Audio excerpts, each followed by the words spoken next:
Salam sejahtera, cikgu ucapkan kepada semua.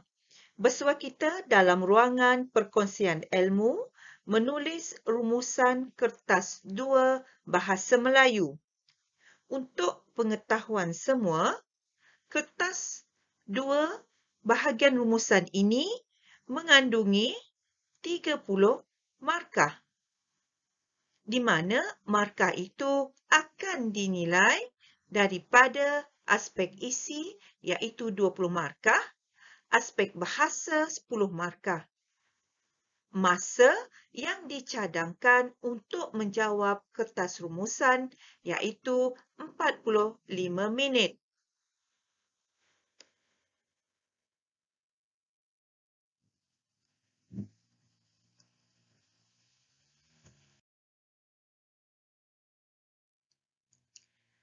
Baiklah, tanpa membuang masa, mari kita lihat apakah cara, kaedah serta keperluan ketika menjawab bahagian rumusan ini.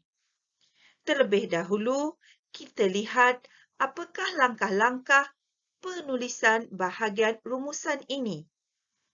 Terdapat 5 langkah penulisan rumusan dimulakan dengan menganalisis bahan. Langkah kedua, menulis pendahuluan. Langkah ketiga, menulis isi. Langkah keempat, menulis kesimpulan. Dan langkah kelima, menyemak rumusan. Dalam menganalisis bahan, perkara yang kita perlu lihat iaitu berhubung dengan bahan yang diberikan. Bahan kemungkinannya terdapat satu bahan 1, bahan 2 ataupun bahan 3. Bahan yang diberikan kepada anda dalam bentuk petikan umum, grafik, iklan, carta dan sebagainya. Langkah bahagian penulisan pendahuluan. Satu ayat sahaja berdasarkan fokus. Langkah 3, menulis isi tadi.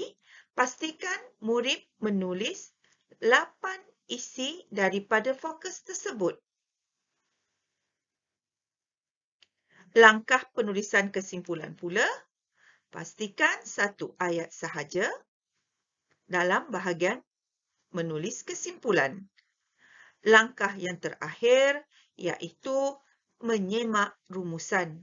Dalam bahagian menyemak rumusan ini, murid perlulah mengira jumlah patah perkataan di samping mengesan kesalahan ejaan yang ditulis pada rumusan tersebut.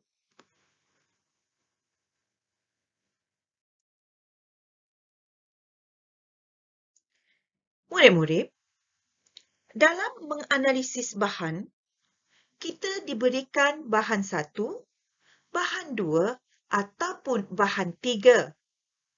Dalam mendapat bahan itu, pastikan murid mengesan fokus-fokus yang terdapat dalam bahan tersebut. Ingat, rumusan untuk kali ini tidak dinyatakan tema. Oleh itu, murid perlu bijak mengesan di manakah fokus-fokus itu tersembunyi.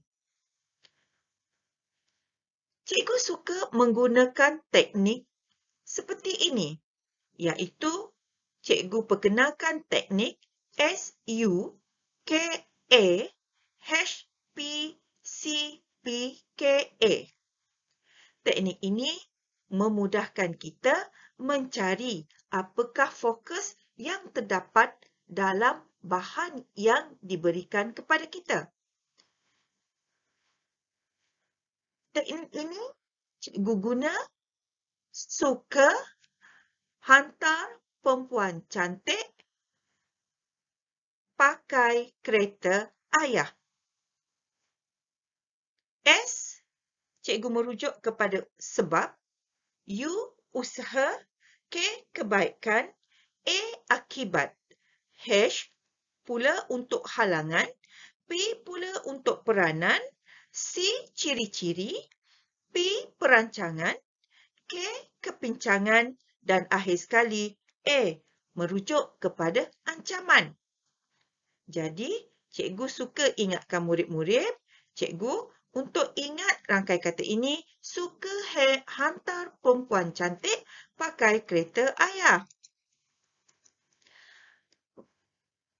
Ini merupakan kata kunci ataupun kata tugas, iaitu fokus yang dicari dalam bahan tersebut. Carilah yang sinonim dengan S, sebab-sebab. Carilah sinonim dengan U, usaha-usaha. Begitu juga dengan kebaikan, akibat, halangan, peranan, ciri, perancangan, kepincangan dan ancaman. Okey, cuba kita lihat. Kata kunci yang terdapat dalam bahan itu, fokus, kunci, sebab, sinonim, punca dan faktor. Yang kedua, fokus, yang tersembunyi, mungkin halangan. Rangkai kata, kata tugas yang diguna, yang sinonim, masalah, cabaran, kekangan, rintangan, kesulitan, kerumitan dan ancaman. Yang ketiga seterusnya, kata tugas, akibat, sinonimnya, kesan, implikasi, natijah, bahana. Yang keempat, usaha. Sinonim dengan usaha, langkah-langkah, cara-cara, tindakan, strategi, kaedah, pendekatan, formula, inisiatif. Yang kelima, perancangan. Sinonim, persediaan, kesiapsiagaan, persiapan. Yang keenam, fokus, ancaman. Jika jumpa kata tugas ini, cubalah cari yang sinonim dengan ancaman, padah, bahaya maupun risiko. Yang ketujuh, ciri-ciri. Sinonim, kriteria, syarat, sifat, ramuan. Yang ke-8, kata kuncinya tugas, kata kuncinya peranan, sinonim, tugas, tanggungjawab, fungsi, sumbangan, tujuan dan matlamat. Ke-8, kepincangan. Sinonim dengan kepincangan, keburukan, kelemahan dan kesan negatif. Jika ada benda ini, keburukan, sudah pasti ada kebaikan. Sinonim dengan kebaikan, kepentingan, faedah, manfaat, keistimewaan, kelebihan, maslahat dan kesan positif. Oleh yang demikian, murid-murid bolehlah mencari kata tugas dalam bahan 1, bahan 2 maupun bahan 3. Ingatlah, gunalah suka hantar perempuan cantik pakai kereta ayah. Dengan ingat teknik ini, sedikit sebanyak membantu murid mengesan fokus-fokus yang tersembunyi dalam bahan yang diberikan. Turut membantu murid-murid dalam mengesan fokus tersebut melalui rangkai kata tertentu. Antaranya, jika murid-murid melihat ada rangkai kata selepas penanda wacana, di situlah jawapannya tersembunyi. Contoh penanda wacana, akhirnya, seterusnya, di samping itu, selain itu. Yang kedua, apabila menjumpa rangkai kata, hendaklah, perlulah, haruslah.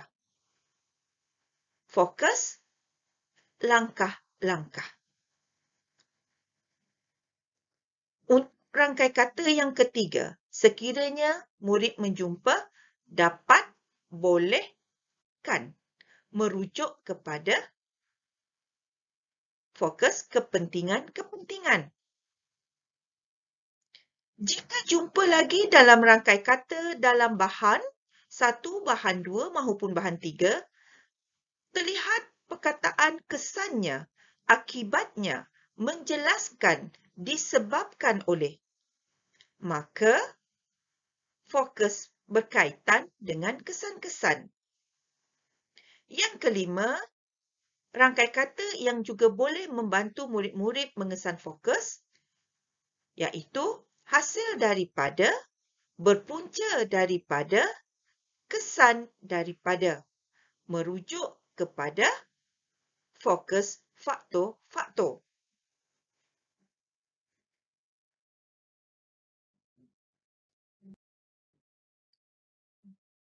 Langkah menulis rumusan perlu dimulakan dengan pendahuluan.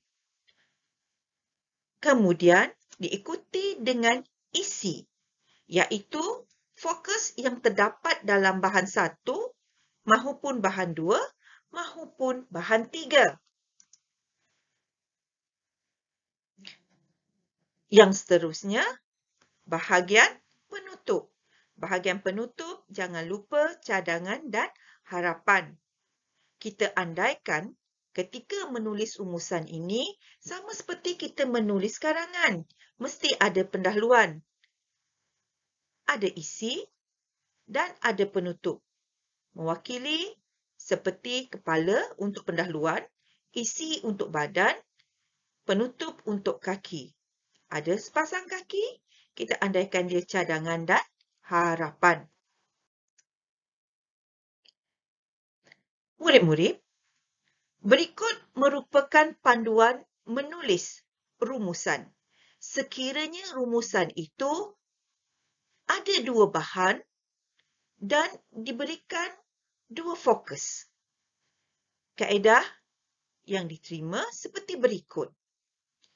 Pendahuluan, tulislah fokus 1 dan fokus 2 nyatakan sebab mewakili markah isi maksimum 2 markah.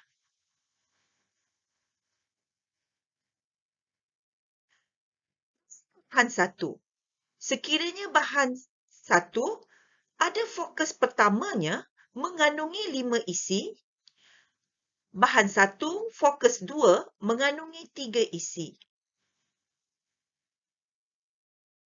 Manakala dalam bahan 2 pula, fokus 1 ada 3 isi. Fokus 2 dalam bahan 2 tidak dinyatakan. Perlu diingatkan, untuk bahagian isi ini, murid-murid perlu menyenaraikan 8 isi sahaja.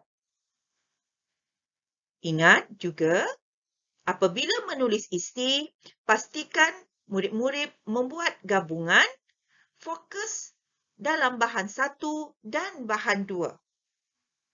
Contohnya seperti berikut.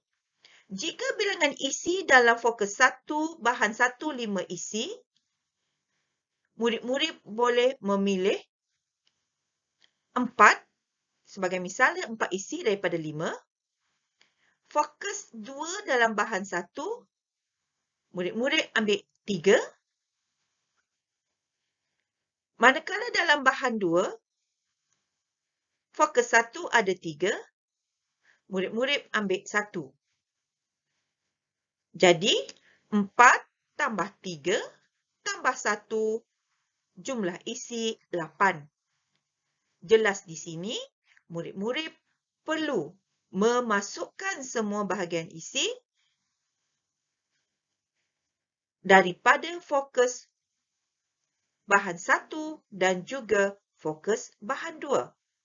Tidak boleh menulis hanya bahan 1 sahaja, walaupun dalam bahan 1 dinyatakan fokus 1, 5 isi, fokus 2, 3 isi. Jika kita tambah semua menjadi 8 isi. Ini tidak mengikut syarat penulisan rumusan kerana perlu menggabungkan bahan fokus lain. daripada bahan lain. Akhir sekali, ketika kita menulis, pastikan buat penutup di mana dalam pengisian penutup itu ada cadangan, murid akan diberi 2 markah. Baiklah murid-murid, sekarang cuba kita praktikan apa yang cikgu terangkan sebentar tadi dalam bahan rumusan yang cikgu sediakan. Kita baca bahan tersebut dan sambil itu mencari kata kunci daripada bahan 1 dan juga bahan 2.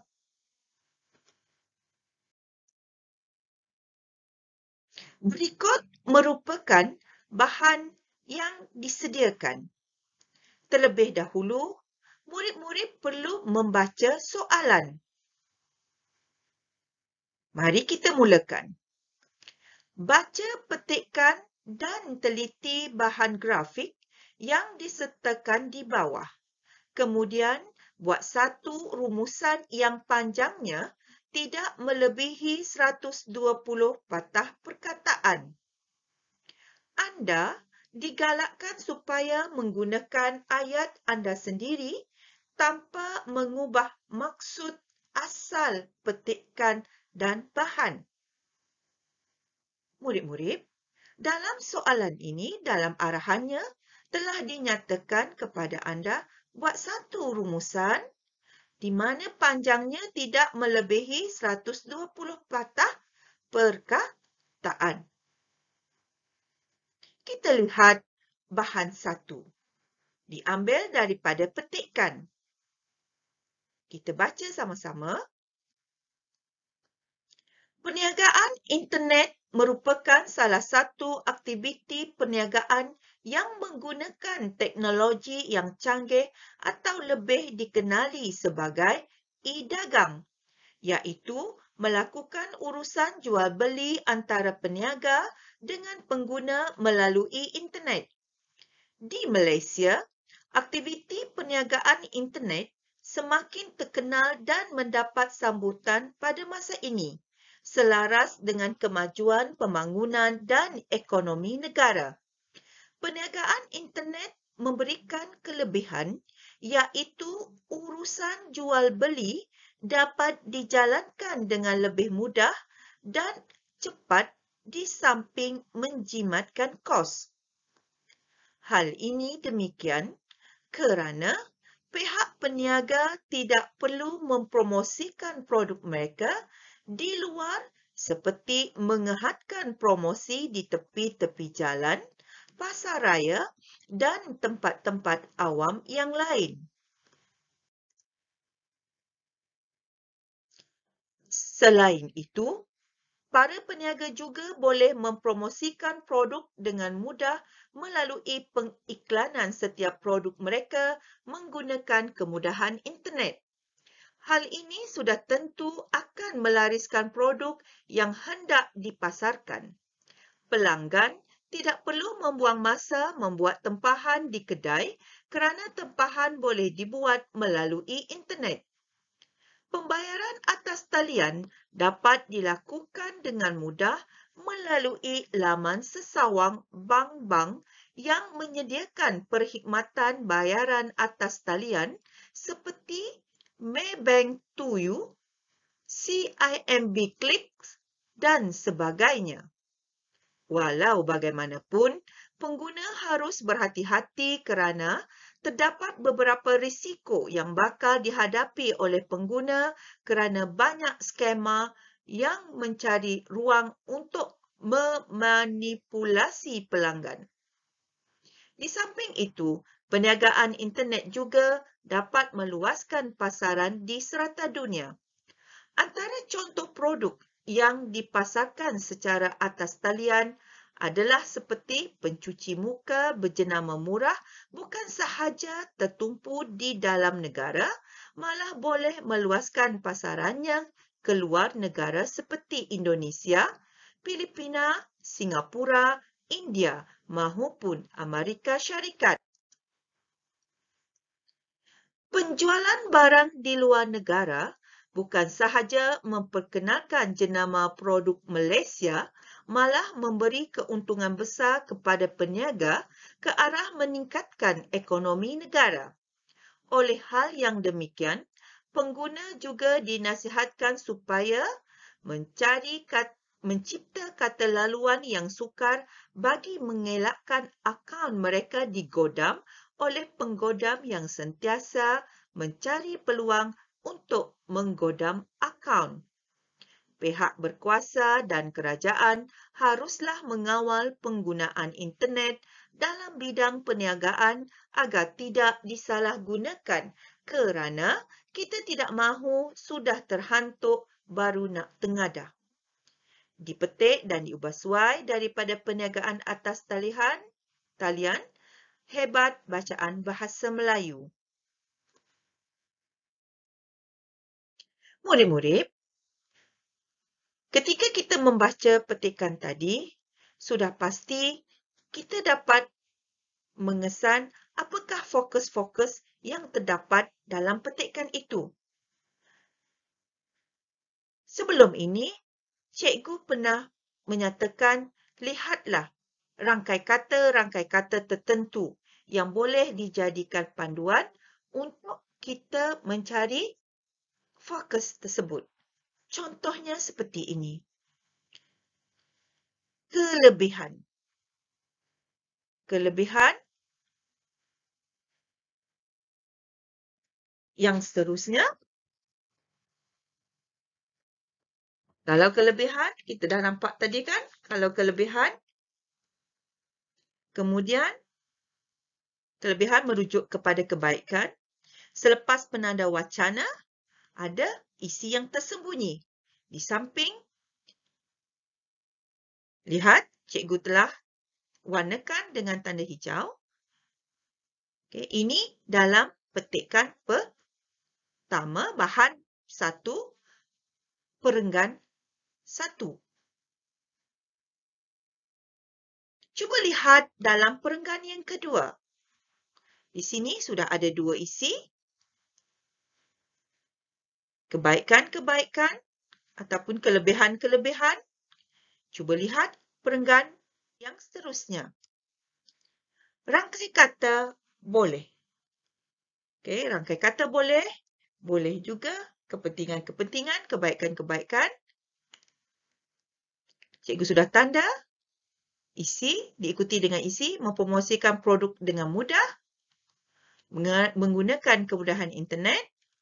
Kemudian, pelanggan tidak perlu membuang masa. Membuat tempahan di kedai. Isi yang cikgu kesan lagi seterusnya. Pembayaran atas talian dapat dilakukan dengan mudah. Juga kebaikan. Rangkai kata ni dapat. Selepas itu, lihat penanda wacana ini. Walau bagaimanapun, cikgu sudah nyatakan selepas ini pasti tersembunyi fokus-fokusnya. Pengguna harus berhati-hati. Berhati-hati membawa maksud sudah langkah-langkah. Dalam perenggan ini juga, kita juga dapat kesan satu lagi isi selepas rangkai kata dapat meluaskan pasaran di serata dunia. Perenggan ketiga pula,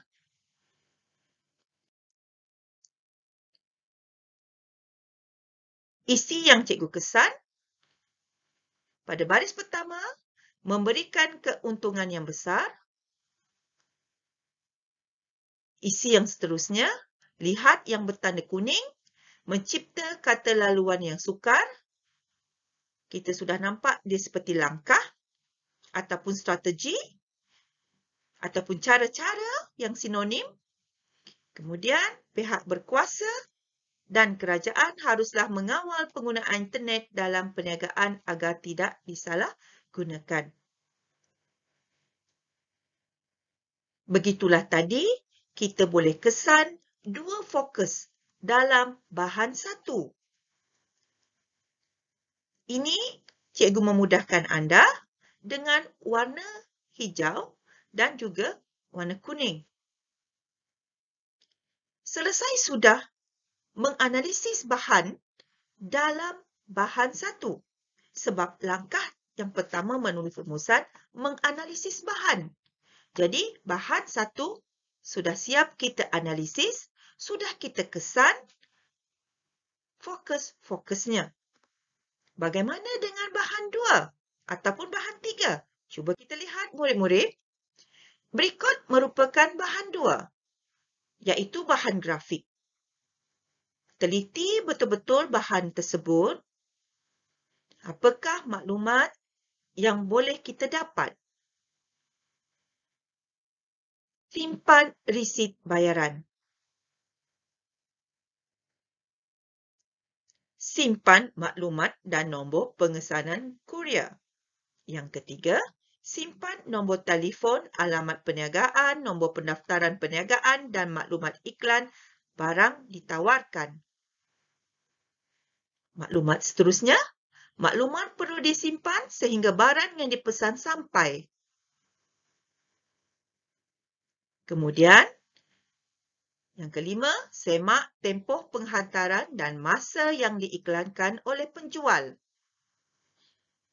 Yang terakhir, simpan rekod komunikasi iaitu email, WhatsApp, Telegram, WeChat, Line, Messenger untuk proses tuntutan dan aduan.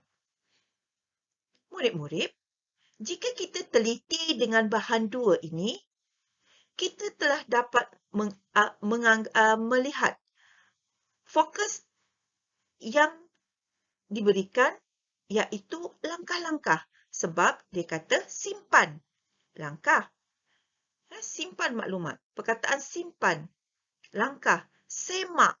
Langkah. Simpan maklumat. Langkah. Maknanya di sini, bahan dalam grafik 2, semuanya tentang langkah. Bahan 2, bahan grafik, sudah kita analisis. Langkah pertama, dalam bahagian penulisan rumusan. Okay. Selepas kita menganalisis, langkah yang kedua, selepas menganalisis, langkah kedua, menulis pendahuluan. Dalam bahan tadi, kita telah melihat ada 2 fokus. Sebab cikgu sertakan, tayangkan hanya 2 bahan. Menulis ayat pendahuluan yang mempunyai 2 fokus. Contohnya seperti berikut. Mula dengan dengan perkataan rumusan. Rumusan membincangkan. Tadi ada fokus 1, nyatakan tema, dan fokus 2, nyatakan tema. Bagaimana pula kalau murid diberikan dengan lebih daripada 2 bahan? Ataupun lebih daripada 2 fokus? Cara penulisan pendahuluannya seperti berikut. Rumusan membincangkan fokus 1, fokus 2 dan fokus 3. Selesai sudah, kita melihat tip penulisan pendahuluan untuk langkah kedua.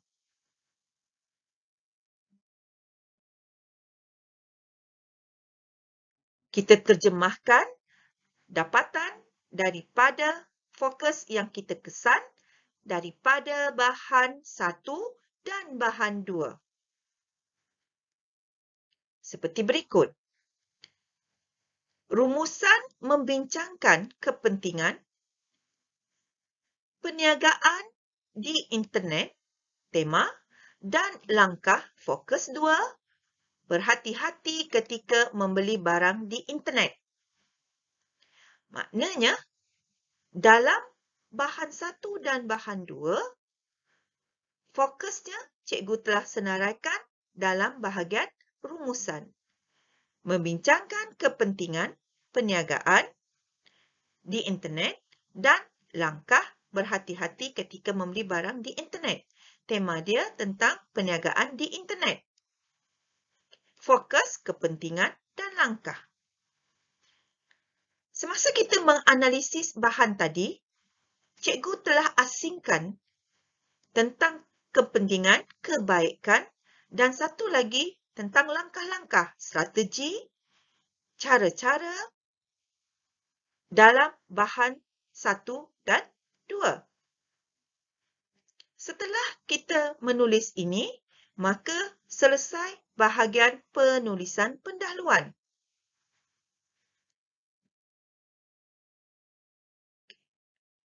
Cara mencari fokus.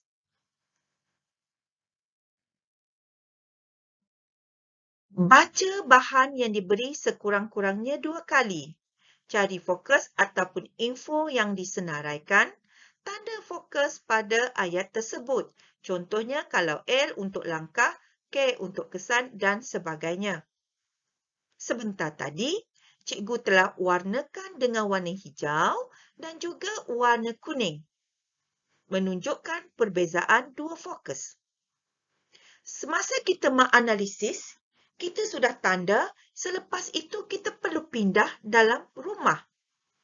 Cikgu panggil ini rumah. Tujuannya, objektifnya untuk memudahkan penulisan kita nanti. Supaya tidak ada pemberatan untuk menulis fokus 1, fokus 2 dalam bahan 1 sahaja. Sehingga mengabaikan bahan 2 yang juga ada fokus 1, fokus 2. Dalam rumah ini, cikgu telah letakkan sumber bahan 1, bahan 2, fokus 1, fokus 2. Kalau ada fokus 3, letak fokus 3. Kata kunci. Barisan kedua ni kata kunci. Kalau dalam sana ada langkah, nyatakan langkah. Kalau kebaikan macam tadi, petikan yang pertama tadi, bahan 1, kebaikan, tulislah kebaikan. Nanti dalam bahan 1 kita cari apa kebaikan-kebaikan. Dalam bahan 2, apa kebaikan-kebaikan. Tulislah pada ruangan tersebut. Kemudian kesan. Kalau ada kesan, nyatakan kesan. Letaklah dalam pada kotak-kotak yang disediakan. Okey. Bahan 1 tadi, fokus 1 yang cikgu telah senaraikan, cikgu letak dalam kotak tersebut. Kepentingan seerti dengan kebaikan, manfaat, faedah. Jadi, cikgu telah masukkan semua isi dalam kotak ini. Okay. 2, iaitu strategi seerti dengan tindakan, langkah-langkah ataupun cara-cara. Cikgu masukkan dalam kotak yang di sebelahnya. Okey. Ini baru bahan 1. Sebab dalam bahan 1 ada fokus 1 dan fokus 2. Kita asingkan awal-awal supaya kita nanti tidak membuat pemberatan menulis fokusnya pada bahan 1 sahaja. Bagaimana dengan bahan 2? Ini adalah bahan 2. Dalam bahan 2, fokus 1 tadi mengatakan kepentingan. Namun demikian, tidak ada dinyatakan kepentingan dalam bahan 2. Cuma dinyatakan langkah ataupun strategi. Jadi, susunlah di bahagian kotak di sebelahnya. Senaraikan. Yang ada persamaan, fokus 2. Oleh itu, ketika kita menulis fokus 2, pastikan dalam bahan 1, ambillah sebahagian. Dalam bahan 2, fokus 2, ambillah sebahagian.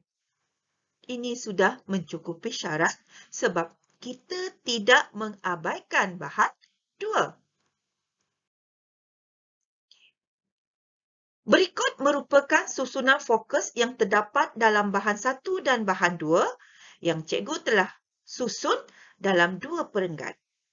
Tujuannya memudahkan kita untuk menyemak bahan tersebut. Lihat jawapan yang cikgu senaraikan.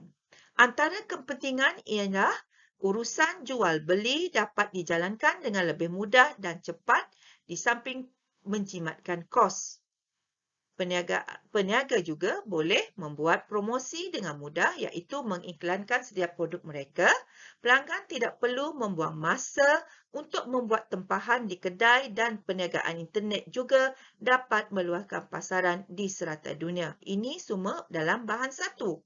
Tetapi dalam perenggan yang ketiga ini, perenggan yang seterusnya ini, cikgu gabungkan daripada bahan satu dan bahan dua, iaitu tentang langkah. Langkah berhati-hati kerana mendapat beberapa risiko yang bakal dihadapi mereka. Langkah daripada bahan satu, pihak berkuasa dan kerajaan haruslah mengawal penggunaan internet dalam bidang perniagaan supaya kemudahan ini tidak disalahgunakan. Dalam bahan dua, langkah cikgu senaraikan pengguna menyimpan nombor telefon, alamat peniaga, nombor pendaftaran peniaga dan maklumat iklan barang ditawarkan serta simpan rekod komunikasi. Dua di sini cikgu gabungkan untuk bahagian langkah juga memenuhi syarat menulis rumusan. Menulis penutup rumusan. Ada 7 langkah. Kita mula dengan kesimpulannya. Langkah kedua, who, siapa. Ketiga, kata bantu ragam. Keempat, cadangan. Yang kelima, tema. Yang keenam, sa. Yang ketujuh, harapan. Okey, ayat yang kita biasa guna, kesimpulannya. Bila kesimpulannya, diikuti dengan siapa? Siapa yang kita nak tuju? Siapa kita nak cadang? Pihak sekolah, ibu bapa, kerajaan, masyarakat remaja. Contohnya. Okey, jadi pilihlah satu. Kemudian, perkataan yang ketiga. Langkah ketiga. Kata bantu ragam. Perlulah, hendaklah, haruslah, mestilah. Pilih satu. Lepas itu, mesti cadangan. Cadangan yang perlu dilakukan oleh who. Ini siapa? Seperti bekerjasama, mengamalkan, menyokong, membantu, membendung, membasmi, berwaspada. Kemudian tema, rujuklah arahan petikan. Disambung dengan sa, iaitu rangkai kata supaya, agar, dan harapan. Ingat, penutup hendaklah ditulis dalam satu ayat sahaja untuk bahagian ini. Ada 7 langkah. Kesimpulan, siapa, kata bantu ragam, cadangan, tema, sa, harapan. Kita lihat bagaimana kita menulis penutup untuk bahan yang kita bincangkan sebentar tadi. Okey, lihat kesimpulannya. Lihat kesimpulannya, ambil kesimpulannya. Who, pengguna. Siapa? Pengguna. Kata bantu ragam, haruslah. Cadangan kita bijak. Cadangan kita mereka perlu bijak membeli barangan di internet. Tema, barangan di internet. Tema, sa, kita ambil supaya. Harapan urusan harian menjadi mudah. Jadi, lengkap sudah penulisan bahagian penutup rumusan, iaitu langkah yang keempat. Okey. Untuk bahagian penutup ini, langkah yang ketujuh tadi iaitu harapan. Di sini, cikgu cadangkan beberapa ayat harapan yang boleh digunakan dalam penulisan bahagian penutup rumusan. Contoh, kalau skopnya kesihatan, selepas sa iaitu supaya ataupun agar, masyarakat dapat hidup dalam keadaan sihat. Ataupun cadangan seterusnya, supaya penyakit dapat dihindari, supaya sentiasa berwaspada sepanjang masa. Kalau skopnya pendidikan, nyatakanlah supaya melahirkan modal insan yang cemerlang, supaya tidak ketinggalan informasi mutakhir. Sukan pula, kalau skopnya sukan, cadangan untuk bahagian harapan, agar atlet kita berani bersaing di pentas global, agar mengharumkan nama seantero dunia, agar meningkatkan imej sukan negara di pesada dunia. Kalau skop ekonomi pula, kalau tema ada ekonomi, antara cadangan iaitu supaya tahap kemiskinan dapat diatasi, supaya menjana pendapatan negara, supaya lebih ramai usahawan yang berjaya. Kalau skop dia budaya pula, cadangan supaya tidak lapuk ditelan zaman, supaya dapat dilestari di pesada dunia, supaya terus dipertahan oleh generasi milenium. Ini cadangan untuk bahagian penulisan harapan kerana apabila dalam peperiksaan, ramai di antara kita panik. Tidak ingat bagaimana nak menulis harapan, jadi cadangan berdasarkan skop-skop dan harapan yang cikgu nyatakan ini mungkin sedikit sebanyak mampu membantu anda untuk melengkapkan bahagian penutup. Okey, sekarang tadi kita sudah buat pendahuluan, sudah buat isi, sudah buat penutup. Sekarang kita lihat hasilnya pula. Nah, ini hasilnya. Okey, hasilnya. Rumusan membincangkan perniagaan di internet dan langkah berhati-hati ketika membeli barang di internet. 12 patah perkataan. Antara kepentingan iaitu urusan jual beli dapat dijalankan dengan lebih mudah dan cepat di samping menjimatkan kos. Cikgu letak di sini. Bila cikgu kira 44 patah perkataan, kemudian untuk langkah, cikgu senaraikan juga tadi, cikgu pindahkan dalam lengkap ini 54 patah perkataan dan penutup seperti yang cikgu nyatakan tadi ada 12 patah perkataan. Jadi keseluruhannya 122 patah perkataan. Okey. Langkah yang kelima, menyemak rumusan. Kira jumlah. Perkataan yang dikira satu, antaranya kata nama khas. Nama orang, nama tempat, tajuk buku, nama kenderaan. Dikira satu. Kata ganda, tiap-tiap, murid-murid, lalu lalang. Kata ganda kira satu. Kata sendi, di ke, contohnya ini. Di Kuala Lumpur, ke sekolah. Satu.